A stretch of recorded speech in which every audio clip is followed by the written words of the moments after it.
સહજાનંદ સ્વામી મહારાજની જય.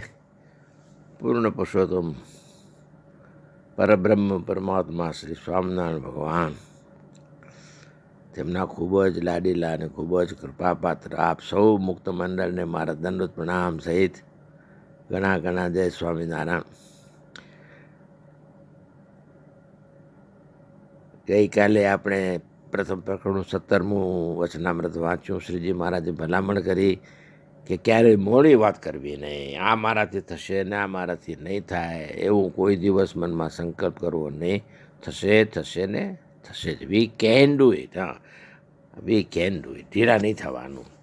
તો આ પછી આજે આપણને મહારાજ પ્રથમ પ્રકરણનું 18મું, અને એ 18મું જ્યારે આપણે સૌ વિચારીએ ને સાંભળીએ ને ત્યારે એટલું જરૂર ધ્યાન કરીને સાંભળજો કે શ્રીજી મહારાજે આપણને તેડાવ્યા છે અને આપણને પોતાના હૃદયનો હૃદગત અભિપ્રાય કે શું કરશો, કેમ કરશો તો તમને મારું ચિંતન સરળતાથી થશે. તો એ વાત આપણને બહુ ધ્યાનથી સાંભળી અને આગળ વધીએ. બહુ સરસ વાત છે. અને મહારાજે અત્યંત ઇમોશનલ, જેને કહે ને મહારાજ ઇમોશનલ થઈને ક્યારેક ક્યારેક વાત કરતા, એમાંનું આ એક વચન આપણે છે, અત્યંત મહત્ત્વનું છે. સ્વામિનારાયણ અરે સંવત 1876 માગશરવદી છઠને દિવસ રાત્રિ પાછલી પોર એક બાકી હતી, ત્યારે સ્વામી શ્રી સહજાનંદજી મહારાજ શ્રી ગઢડા મધ્યે દાદા ખાચરના દરબારમાં આથમણે બારણે ઓરડાની ઓસરીને આગળ ફળિયામાં ઢોલિયા ઉપર વિરાજમાન હતા અને સર્વે શ્વેત વસ્ત્ર ધારણ કર્યા હતા. પછી પરમહંસ તથા સત્સંગીને તેડાવ્યા. એમાં આપણે પણ ભેગા હતા, હા, એમ સમજીને વાત સાંભળજો. પરમહંસ તથા સત્સંગીને તેડાવ્યા અને ઘણીવાર સુધી તો પોતે વિચારી રહ્યા અને પછી બોલ્યા, આજે એક વાત કહીએ તો સાંભળો. એમ કહીને શ્રીજી મહારાજ બોલ્યા, જે અમારા મનમાં તો એમ થાય છે જે વાત ન કરીએ, પણ તમે અમારા છો માટે જાણીએ છીએ જે કહીએ જ, માટે જાણીએ છીએ જે કહીએ જ. અને આ વાત છે તેને સમજીને તે જ પ્રમાણે વર્તે તે જ મુક્ત થાય છે. બોલો, ભગવાન સ્વયં ભગવાન પોતે આપણને જ્યારે આ વાત કરે છે અને આટલા ભારપૂર્વક સમજવાની વાત કરે છે, તો બિલકુલ એકાગ્ર ચિત્તે આ વચનામૃતનું મનન કરજો. તે જ મુક્ત થાય છે. અને તે વિના તો 4 વેદ, 6 શાસ્ત્ર, 18 પુરાણ અને ભારતાદિક ઇતિહાસ એટલે કે મહાભારત, તેને ભણવે કરીને તથા તેના અર્થને જાણવે કરીને તથા તેને શ્રવણે કરીને પણ મુક્ત થાય નહીં. વાહ! તે વાતને કહીએ જે સાંભળો, જે બહાર તો ગમે તેટલી ઉપાધિ હોય, પણ તેનો જો મનમાં સંકલ્પ ન હોય તો તેનો અમારે ખરખરો નહીં. અને અંતરમાં જે રંચ જેટલો પદાર્થનો ગાઢ થાય તો તેનો ત્યાગ કરીએ ત્યારે નિરાશ થાય, એવો અમારો સ્વભાવ છે. માટે અમે હૃદયમાં વિચાર કર્યો, જે ભગવાનના ભક્તના હૃદયમાં વિક્ષેપ થાય છે તેનું કારણ તે શું છે. પછી મન, બુદ્ધિ, ચિત્તને અહંકાર સામું જોયું, ત્યાં તો એ અંતઃકરણ પણ ઉદ્વેગનું કારણ નથી. અંતઃકરણમાં તો ભગવાનના સ્વરૂપના નિશ્ચયનું બળ, આપણે બધાને ભગવાનના સ્વરૂપનું નિશ્ચયનું બળ તો છે જ, બળ અથવા આત્મજ્ઞાનનું બળ, તેને યોગ્ય કરીને અંતઃકરણને ગાફલતા રહે છે. જે ભગવાન મળ્યા છે તે હવે કાંઈ કરવું નથી એવું ગાફલપણું રહે છે, તેટલો જ અંતઃકરણનો વાંક છે. આ ગઈકાલનું 17મું હતું ને, એનું કન્ટિન્યુએશન જ સમજજો. એવું ગાફલપણું રહે છે, એટલો જ અંતઃકરણનો વાંક છે. અને જાજો વાંક તો પંચ જ્ઞાનેન્દ્રિયોનો છે. તેની વિકતિ કહીએ છીએ જે એ જીવ નાના પ્રકારના ભોજન જમે છે, તે ભોજન પ્રત્યે જુદા જુદા સ્વાદ છે અને જુદા જુદા ગુણ છે. તે ભોજનને જ્યારે જમે છે ત્યારે તે ગુણ અંતઃકરણમાં તથા શરીરમાં પ્રવર્તે છે. આને જો લીલાગર ભાંગ પીએ ને તે પ્રભુનો ભક્ત હોય તો પણ લીલાગર ભાંગને કેફે કરીને વર્તમાનની ખબર રહે નહીં ને પ્રભુના ભજનની પણ ખબર રહે નહીં. તેમ અનંત પ્રકારના જે આહાર તેના ગુણ પણ લીલાગર ભાંગની પેઠે જ અનંત પ્રકારના છે, તેનો ગણતા પણ પાર આવે નહીં. તેમજ એ જીવ શ્રોત્ર દ્વારે અનંત પ્રકારના શબ્દને સાંભળે છે, તે શબ્દના પણ અનંત પ્રકારના ગુણ જુદા જુદા છે. તે જેવો શબ્દ સાંભળે છે તેવો જ એ જીવને અંતઃકરણમાં ગુણ પ્રવર્તે છે. જેમ કોઈક હત્યારો જીવ હોય, અથવા કોઈ પુરુષ વ્યભિચારી હોય, અથવા કોઈ સ્ત્રી વ્યભિચારિણી હોય, અથવા લોક અને વેદની મર્યાદાને લોપીને વર્તતો એવો કોઈ ભ્રષ્ટ જીવ હોય, તેની જે વાત સાંભળવી તે તો જેવી લીલાગર ભાંગ પીએ અથવા દારૂ પીએ એવી છે. માટે તે વાતના સાંભળનારાના અંતઃકરણને ભ્રષ્ટ કરી નાખે છે ને ભગવાનનું ભજન સ્મરણ તથા વર્તમાન તેની વિસ્મૃતિ કરાવી નાખે છે. કેવા કેવા વિક્ષેપ આપણને આવે છે ને એનું કારણ શું છે? એનું કારણ આપણા પોતાની જ ગાફલાઈ છે. એટલે મહારાજ બહુ જ ડિટેલમાં જાય છે. આજે 200 વર્ષ પછી પણ મહારાજે વાત કરીને એના સાયન્ટિફિક અભ્યાસ થઈ રહ્યા છે, એની પણ વાત કરશું. તો ભજન સ્મરણ તેની વિસ્મૃતિ કરાવી નાખે છે. તેમજ ત્વચાના સ્પર્શ પણ અનંત પ્રકારના છે ને તેના ગુણ પણ જુદા જુદા અનંત પ્રકારના છે. તેમાં પાપી જીવનો જે સ્પર્શ તે જ ભાંગ દારૂના જેવો છે. માટે તે સ્પર્શનો કરનારો હરિભક્ત હોય તેની શુદ્ધ બુદ્ધને ભૂલાડી દે છે. તેમજ રૂપ પણ અનંત પ્રકારના છે ને તેના ગુણ પણ અનંત પ્રકારના જુદા જુદા છે. તે કોઈક ભ્રષ્ટ જીવ હોય અને જો તેનું દર્શન થયું હોય તો જેમ લીલાગર ભાંગ તથા દારૂ પીધે ભૂંડું થાય, તેમજ તે પાપીના દર્શનના કરનારાનું પણ ભૂંડું જ થાય અને તેની બુદ્ધિ ભ્રષ્ટ થઈ જાય છે. તેમજ ગંધ પણ અનંત પ્રકારના છે ને તેના ગુણ પણ અનંત પ્રકારના છે. તે જો પાપી જીવના હાથનું પુષ્પ અથવા ચંદન તેની જો સુગંધી લે તો જેમ લીલાગર ભાંગ પીધે બુદ્ધિ ભ્રષ્ટ થાય, તેમજ બુદ્ધિ ભ્રષ્ટ થાય છે.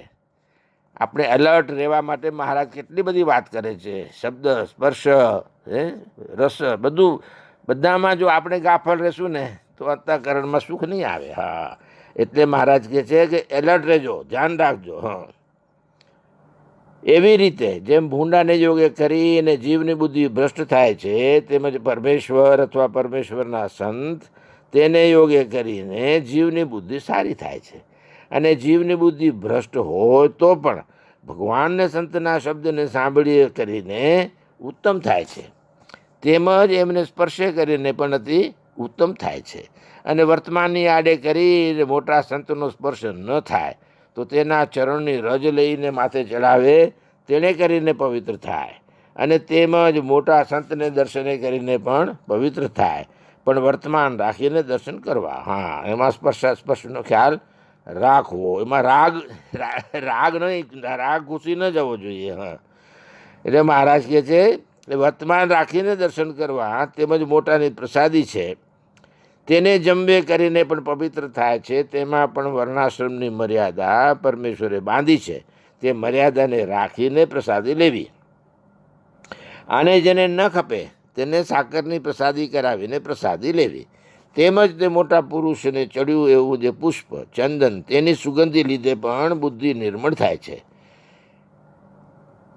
તે માટે એ પંચ વિષયને સમજ્યા વિના જે ભોગવશે ને સારનો વિભાગ નહીં કરે ને તે નારદ સંકાદિક જેવો હશે તેની પણ બુદ્ધિ ભ્રષ્ટ થઈ જશે. આપણે મહારાજની સામે બેઠા છીએ અને મહારાજ આપણને ભલામણ કરે છે. હા, કે આપણને કેમ હૃદયમાં શાંતિ વર્તે અને કેમ આનંદ વર્તે, તો મહારાજ પોતે સમજાવે છે કે સારનો વિભાગ નહીં કરે ને નારદ સંકાદિક જેવો હશે તેની પણ બુદ્ધિ ભ્રષ્ટ થઈ જશે. તો જે દેહાભિમાની હોય અને તેની બુદ્ધિ ભ્રષ્ટ થાય તેમાં શું કહેવું? તે સારું. એ પંચેય ઇન્દ્રિયોને યોગ્ય અયોગ્ય વિચાર્યા વિના જે મોકળી મેલશે તેનું અંતઃકરણ ભ્રષ્ટ થઈ જશે. અને પંચેન્દ્રિયો દ્વારા જીવ જે આહાર કરે છે તે આહાર જો શુદ્ધ કરશે તો અંતઃકરણ શુદ્ધ થશે. અને અંતઃકરણ શુદ્ધ થશે તો અખંડ ભગવાનની સ્મૃતિ રહેશે. જોયું? અરે વિચાર તો કરો, ભગવાન જેવો ભગવાન આપણી સામે બેસીને આપણને સમજાવે છે કે ભાઈ ધ્યાન રાખજો, હા, નહીં તો પછી ભલભલા ગમે એટલા વિદ્વાન હશો, ગમે એવા શાસ્ત્રી હશો, પણ ઠેકાણું નહીં પડે. હે મહારાજ, અને અંતઃકરણ શુદ્ધ થશે તો અખંડ ભગવાનની સ્મૃતિ રહેશે, અને પંચેન્દ્રિયોના આહારમાંથી એકે ઇન્દ્રિયોનો આહાર મલિન થાય છે તો અંતઃકરણ પણ મલિન થઈ જાય છે. વાહ! માટે ભગવાનના ભક્તને ભગવાનના ભજનને વિશે જે કંઈ વિક્ષેપ થઈ આવે છે તેનું કારણ તે પંચેન્દ્રિયોના વિષય જ છે, પણ અંતઃકરણ નથી. આપણે આપણા વિષય ભોગને લીધે જ અશાંતિ થાય છે. ને આ જીવ છે તે જેવી સોબત કરે છે તેવું તેનું અંતઃકરણ થાય છે. તે જ્યારે એ જીવ વિષય જીવની સભામાં બેઠો હોય અને તે જગ્યા પણ સુંદર 7 માળની હવેલી હોય ને તે હવેલીને વિશે કાચના તકતા સુંદર જડ્યા હોય ને સુંદર બિછાના કર્યા હોય ને તેમાં નાના પ્રકારના આભૂષણ તથા વસ્ત્રને પહેરીને વિષયજન બેઠા હોય ને દારૂના શીશા લઈને પરસ્પર પાતા હોય અને કેટલાક તો દારૂના શીશા ભરેલા પડ્યા હોય ને વેશ્યાઓ થઈ કાર કરી રહી હોય ને નાના પ્રકારના વાજિંત્ર વાગતા હોય ને તે સભામાં જઈને જે જન બેસે તે સમયે તેનું અંતઃકરણ બીજી જાતનું થઈ જાય છે. અને તૃણની ઝૂંપડી એટલે કે ઘાસની ઝૂંપડી હોય અને તેમાં ફાટેલ ગોદડીવાળા પરમહંસની સભા બેઠી હોય અને ધર્મ, જ્ઞાન, વૈરાગ્ય, ભક્તિ સહવર્તમાન ભગવદ વાર્તા થતી હોય તે સભામાં જઈને જે જન બેસે ત્યારે તે સમયે તેનું અંતઃકરણ બીજી રીતનું થાય છે. માટે સત્સંગને અને કુસંગને યોગ્ય કરીને જેવું અંતઃકરણ થાય છે તેને જો વિચારીને જુએ તો જાણ્યામાં આવે છે, અને ગબરગંડને તો કાંઈ ખબર પડતી નથી. માટે આ વાર્તા જે છે તે છેક મૂર્ખપણે પશુને પાડે વર્તતો હોય તેને તો ન સમજાય, અને જે કાંઈક વિવેકી હોય અને કાંઈક ભગવાનનો આશ્રિત હોય તેને તો આ વાર્તા તુરત સમજવામાં આવે છે. માટે પરમહંસ તથા સાંખ્યોગી હરિજન તથા કર્મયોગી હરિજન એ સર્વેને કુપાત્ર માણસની સંગત કરવી નહીં.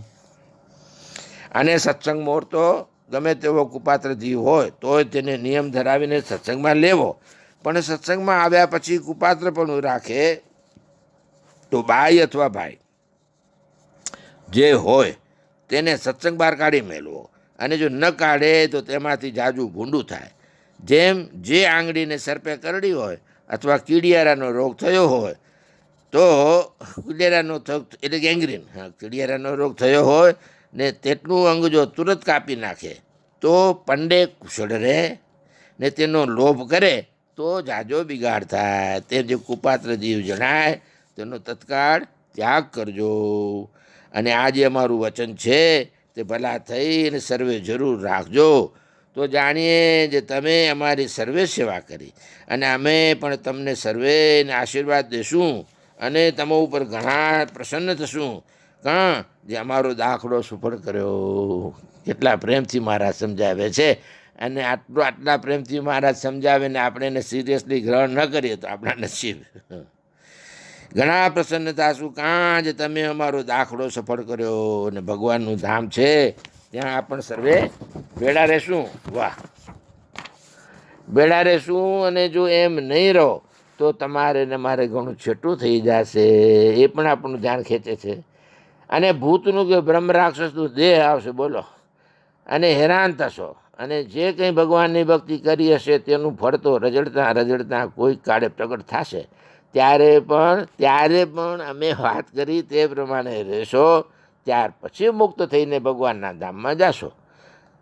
અને જો કોઈ અમારો વાદ લેશે તો તેનું તો જરૂર ભૂંડું થશે, કારણ કે અમારા હૃદયમાં તો નરનારાયણ પ્રગટ બિરાજે છે, અને હું તો અનાદિ મુક્ત જ છું, પણ કોઈને ઉપદેશે કરીને મુક્ત નથી થયો. અને મન, બુદ્ધિ, ચિત્તને અહંકાર તેને તો પકડી લઉં છું. જેમ સિંહ બકરાને પકડે છે તેની પેઠે અંતઃકરણને હું પકડું છું, અને બીજાને તો એ અંતઃકરણ દેખ્યામાં પણ આવતા નથી. માટે અમારો વાદ લઈ અને જાણે જે ઉપાધિમાં રહી અને શુદ્ધપણે રહેશું તે તો નારદ સનકાદિક જેવો હોય તેથી પણ રહેવાય નહીં, તો બીજાને શી વાર્તા કહેવી.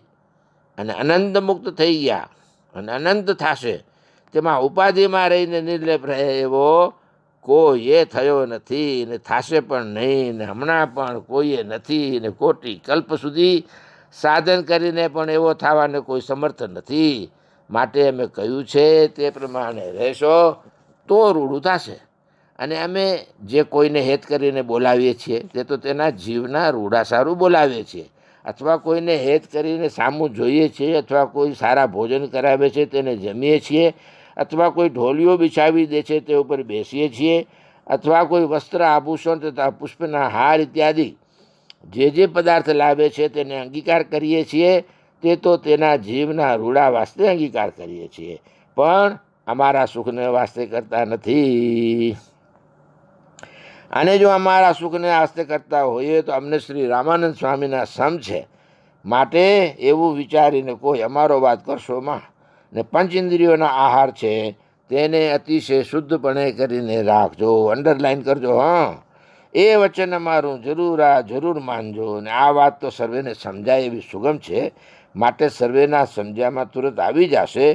તે સારું સત્સંગમાં અતિશય પ્રવર્તાવજો, તેમાં અમારો ઘણો રાજીપો છે. એમ વાર્તા કરીને જય સચ્ચિદાન કહીને શ્રીજી મહારાજ પોતાના ઉતારામાં પધારતા હવા.